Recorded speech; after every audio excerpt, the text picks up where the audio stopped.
जी अस्सलाम वालेकुम, मैं हूँ माविश रिजवी और मेरे साथ इस वक्त मौजूद हैं साइबर एक्सपर्ट आसिफ इकबाल साहब।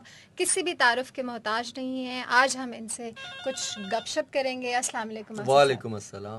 आसिफ साहब, सबसे पहला सवाल मेरा ये कि साइबर विंग से लोग मुतमईन क्यों नहीं हैं? जी, साइबर विंग से इसलिए इसमें बहुत सारे फैक्टर्स हैं। पहली चीज़ तो ये है कि कंप्लेंट जो है वो बहुत ज़्यादा आना शुरू हो गई।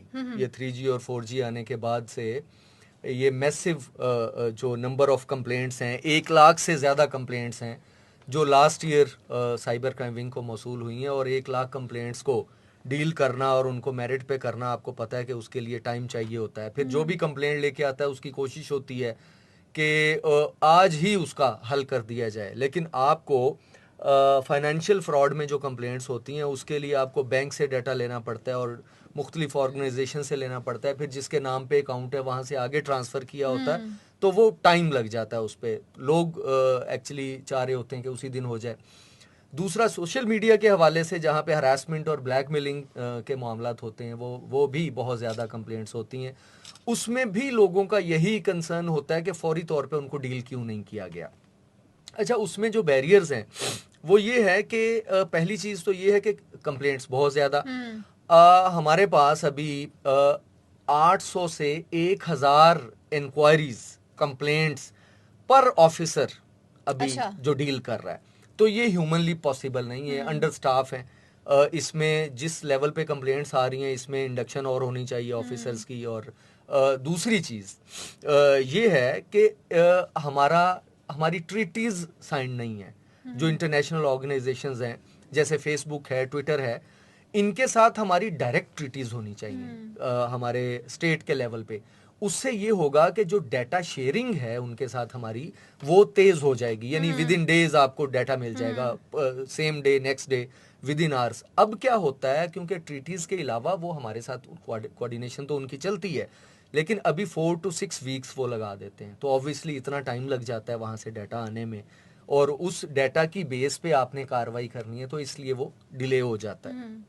अच्छा, इसमें एक और चीज़ जो मैं मानूंगा इस हवाले से कि कहीं ना कहीं हमारी तरफ से डिलेज आ जाते हैं। ये डिपेंड करता है कि कोई ऑफिसर वहाँ पे बैठा है। अब कोई यानी आप कह लें कि जिस जिस ब्लैकमेलर को खातून जानती है कि ये बंदा ब्लैकमेल कर रहा है, और उसमें फिर हम अगर पढ़ जाएंगे ना बाय बुक चलने के लिए कि जी इसमें ये। अच्छा, ब्लैकमेलर में सिर्फ खातून ही आती है जद अच्छा, में? ज्यादा इसका विक्टिम खवातीन होती अच्छा। हैं। 1-2% कह सकते हैं, ये भी मैक्सिमम 1-2% मेल्स होते हैं, ज्यादा फीमेल्स होती हैं इसमें। अच्छा, मेल भी अगर हो, विक्टिम अगर मेल भी हो, वो बता देता है कि मुझे ये बंदा विक्टिमाइज कर रहा है, ये बंदा ब्लैकमेलर है, मेरे से पैसे मांग रहा है। हम जो रिक्वायर्ड एविडेंस है उसमें होना चाहिए। अगर वो मौजूद नहीं भी है, विक्टिम को पकड़ के अगर वो एविडेंस लिया जा सकता है, उसके मोबाइल में से वो बरामद किया जा सकता है, और लड़की को या विक्टिम को, लड़के को पता है कि ये एविडेंस जो है उसके पास अवेलेबल है, तो आप उसको डायरेक्टली भी उसको पकड़ सकते हैं, उसको रेड कर सकते हैं। ये प्रोविजन है। लेकिन क्योंकि इस तरह के मैटर में अगर आगे से डाटा नहीं निकलता, 1-2% होगा, फिर वही बात कि 1-2% ऐसा होता है कि जो विक्टिम होता है वो झूठ भी बोल रहा होता है कि वो किसी को फंसाने के लिए। अच्छा, टू कट इट शॉर्ट, आपने इसके बहुत सारे चैलेंजेस भी बता दिए और कुछ चीज़ें आपने वो भी बता दी। अगर आप प्रिसाइजली बताएं कि परफॉर्मेंस को बेहतर कैसे किया जा सकता है? देखिए, उसमें हमें हमें जो ऑफिसर्स वहां पे पोस्ट हों, स्ट्रेट अवे आपको रेड्स ज्यादा करने चाहिए। यानी आप उस एप्लीकेशन को लेके उसकी वेरिफिकेशन लगाएं, फिर उसकी इंक्वायरी लगाएं, उसमें बुला के उसके स्टेटमेंट्स लें।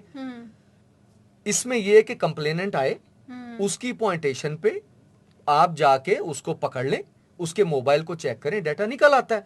आपका एक दिन के अंदर वो कंप्लेंट सॉर्ट आउट हो सकती है। अच्छा। ये कि आप उसको 2 महीने इंक्वायरी में डाटा मंगवाएं, ये करें, इस तरह की बहुत सारी चीजें। इसमें थोड़ा सा ये होगा कि थोड़ा सा डेयरिंग होना पड़ेगा ऑफिसर को, कि जिसने साइन करने उस पर, सुपरवाइजरी ऑफिसर जो होता है, और इन्वेस्टिगेशन ऑफिसर्स भी। और मैं आपको बताऊं कि नहीं, उस डेयरिंग होने में कोई ट्रेनिंग का कोई हाथ है कि कोई गैप कहाँ पे है? गैप यहाँ पे है जी। देखें, जो सीनियर ऑफिसर्स हैं, थोड़ा सा फर्क आ जाता है कि वहां पे इंटेंशन का, कि किस इंटेंशन से बंदे को आप उठाते हैं, बंदे के मोबाइल से निकलता कुछ नहीं है। ऑब्वियसली ये मैं जैसे बता रहा हूँ कि 1-2% होगा, बहुत कम होता है। अगर वो कुछ नहीं निकला, उसने शिकायत कर दी कि मैं तो था ही नहीं ब्लैकमेलिंग करने में, मुझे पकड़ लिया, उसकी इंक्वायरीज लग जाएंगी, उसको फिर वो म्यूजिक फेस करना पड़ता है, वो सस्पेंड हो जाएगा। तो वहां पे जाके सीनियर ऑफिसर्स अगर ये समझ लेंगे कि ये उसको सस्पेंड किए बगैर कि इसकी इंटेंशन ठीक थी, ये सही साइड पे जा रहा था, इसका कसूर नहीं है, इसकी कोई ऑफिसर की मेलाफाइडी नहीं है इसके अंदर, तो ये कौन डिसाइड करता है? ये हमारे सीनियर ऑफिसर्स जो होते हैं इसमें बैठे हुए होते हैं विंग के अंदर, वो ऑब्वियसली, और उनको बहुत सारे लोगों का पता भी होता है कि कौन किस तरह से काम कर रहा है। जाहिर है डे टू डे आपकी वर्किंग है।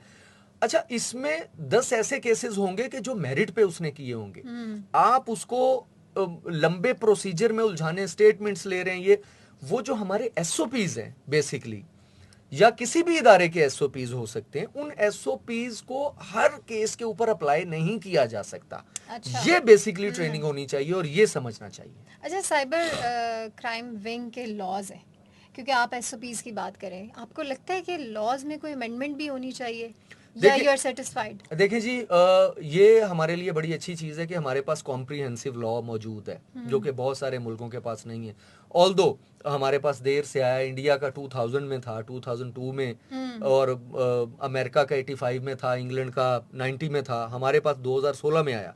लेकिन अभी जिस उसमें मौजूद है, हमारे ख्याल से उसमें अमेंडमेंट्स की, मेरे being a member of law enforcing agency, मेरे ख्याल से अमेंडमेंट्स की जरूरत साथ साथ रहनी चाहिए। जैसे फाइनेंशियल फ्रॉड पिछले 10 साल में नहीं हुआ, 2019 और 20 के बाद, पेंडेमिक के बाद ऑनलाइन फ्रॉड बढ़ गया, और अब कॉल आ गई जी, आपका इनाम निकल आया, कॉल आ गई जी, मैं हसास इदारे से बात कर रहा हूँ, मैं आपका रिलेटिव बात कर रहा हूँ, इस तरह की चीजें बढ़ गई। जब फाइनेंशियल फ्रॉड बढ़ गया तो अमेंडमेंट फाइनेंशियल फ्रॉड के जो सेक्शन है, हमारा सेक्शन 13 और 14 फॉर्जरी और फ्रॉड को कवर करते हैं, उसमें अमेंडमेंट होनी चाहिए कि उसकी सजा बढ़ा दें।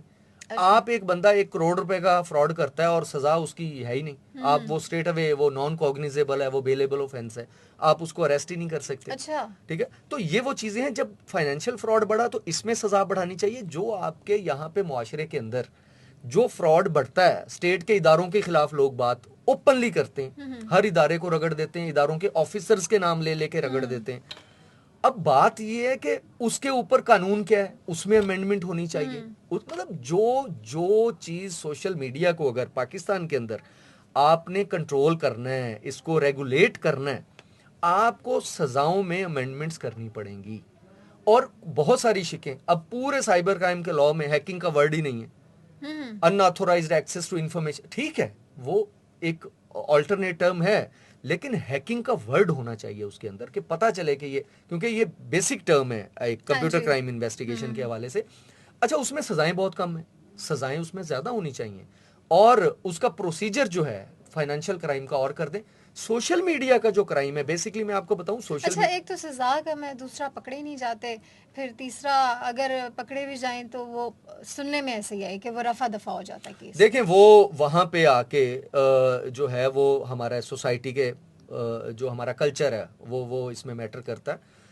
वजह ये है कि जिसकी ऑब्जेक्शनेबल कंटेंट, यानी हमें ओपनली बता देना चाहिए लोगों को कि जो नंगी तस्वीरें किसी की होती हैं, ड्रेस के बगैर होती हैं, अगर वो वायरल हो जाएं, अगर वो ट्रांसफर हो जाएं, या किसी के पास मोबाइल में पड़ी हुई है, ब्लैकमेल कर रहा है उसकी वजह से, हमें ये लोगों को ये। अच्छा, एक चीज आपने कहा कि वो ट्रांसफर हो जाए या वायरल हो जाए, उससे पहले मेरा एक बड़ा अहम सवाल कि आपका सेक्शन 21 के अकॉर्डिंग ऑब्जेक्शनेबल कंटेंट जब तक वायरल ना हो जाए, या जैसे आपने कहा ट्रांसफर ना हो जाए, उस वक्त तक आप लोग कार्रवाई नहीं करते?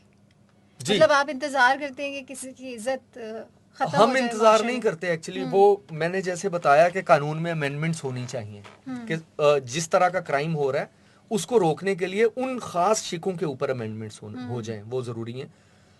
कानून में लिखा हुआ है कि जब तक वो वायरल नहीं होगा, जब तक वो पब्लिक नहीं होगा या ट्रांसमिट नहीं होगा, तब तक वो ऑफेंस जो है वो कंप्लीट नहीं होता। आप कार्रवाई नहीं कर सकते? हम कार्रवाई नहीं कर सकते हमें। लेकिन फिर भी मैं आपको बताऊं, अगर उसमें हरासमेंट का एलिमेंट आ जाता है कि किसी के पास वो चीजें पड़ी हुई हैं और वो हरासमेंट की बात कर रहा है कि मैं इसको वायरल कर दूंगा, तो उसको पकड़ा जा सकता है। सेक्शन 24 जो साइबर स्टॉकिंग है वो डील करता है कि अगर आप किसी को हरास करते हैं तो उसके ऊपर कार्रवाई की जा सकती है। अब सेक्शन 21 में ये मेरे ख्याल से, मेरी जाती राय है इसमें, क्योंकि हमने बहुत क्राइम ये देखा है, और ये वो क्राइम है जिसमें एक जस्टिस साहब ने लाहौर हाई कोर्ट में एक जजमेंट में, रिपोर्टेड जजमेंट है, उसमें ये लिखा था कि these type of crimes are damaging fibre of the society. और जो क्राइम हमारी सोसाइटी की फाइबर को पड़ा हुआ है उसमें वायरल करने का इंतजार नहीं होना चाहिए। ये कानून में अमेंडमेंट हो, हमारे पास आए कि हम उसको एनफोर्स करें उस सूरत में भी कि अगर किसी के मोबाइल, हाँ उसमें एक चीज ये डालने की वजह क्या है, कुछ लोगों ने खुद ही भेज दिया और कह दिया जी उसके पास मेरा पड़ा हुआ है, अच्छा, उसके मोबाइल में होगा, खुद भेजा हुआ होगा, वो तो अरेस्ट हो जाएगा। वो तो बाद में पता चलेगा कि उसको खुद भेजा है और उसको, यानी उसको पकड़वाना था, 7 साल की 5 साल की सजा हो जाएगी। ये वो एलिमेंट है जिसकी वजह से उन्होंने कहा कि जब तक वो पब्लिक नहीं होता, ट्रांसमिट नहीं होता, लेकिन यहाँ पे हमारे जो लॉ इन्फोर्सिंग एजेंसी के ऑफिसर्स है ना, यहाँ पे उनकी ड्यूटी शुरू होती है कि हर चीज जो लिखी हुई है आपने बाय बुक और लाइन लेके नहीं चल सकते। आपने वहां पे केस टू केस वेरी करता है। और देखें उसमें कानून में लिखा होता है with intent to harass the person. अब वो इंटेंट को जो देखना होता है वो आपके ऑफिसर ने देखना होता है और अदालत ने देखना होता है, क्योंकि अदालत में उसने प्रेजेंट करने जाके वो इंटेंट पे ड्यूटी उस ऑफिसर की होती है कि वो देखे कि जो ट्रांसफर हुआ मोबाइल से निकल आया तो इसका मतलब है वो मुलजिम नहीं बन गया। आप वेरीफाई करें कि वो उसने उसको फंसाने के लिए भेजा या वो वाकई उसकी वजह से ब्लैकमेल कर रहा है, तो ये 1 मिनट का काम है। यहाँ पे फिर जो है वो हमारे लेजिस्लेटर्स को भी ऑब्वियसली लॉ इन्फोर्सिंग एजेंसी के मेंबर्स के ऊपर उनको एतमाद करना पड़ेगा। इसको बिल्कुल अलहदा से डील करना चाहिए साइबर क्राइम को।